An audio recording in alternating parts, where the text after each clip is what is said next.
Sino kang mapanghas na bumasag sa aking katahimikan? Huwag po kayong mabahala. Tanggapin niyo po itong barong na ito na galing sa matanda. Po, salamat Panginoon. Ito ay isang biyaya mula sa iyo.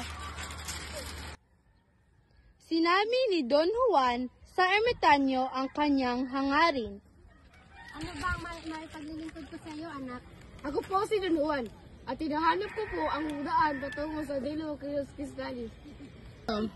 Nang tawagin ng ermitanyo ang kanyang mga alagang hayop sa kabundugan. Sino sa inyo ang nakaalam sa Reino de los Cristales? Marangal na ermita nyo, hindi po namin alam na ang kariang yan.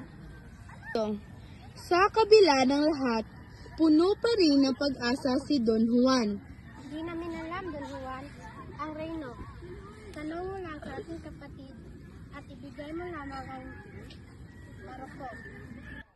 At narating ni Don Juan ang tahanan ng kapatid ng unang ermitanyo.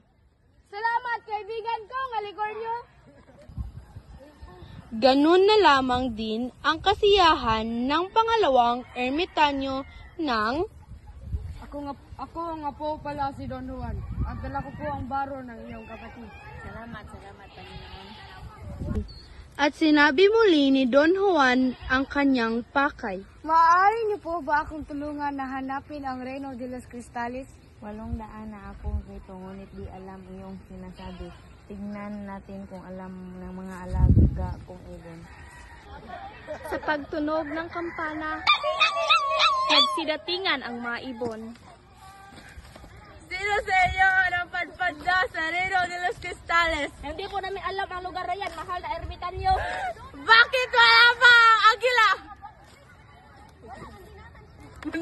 Matapos iyon, lumipad na ang agila kasama si Don Juan patungong Reino de los Cristales. Dahil sa tagal ng paglalakbay, nagbaon ang agila ng tagli-5,000 ibon sa bawat tutuhugang taguan. Kailangan kong bumaon sa ating mahabang paglalakbay.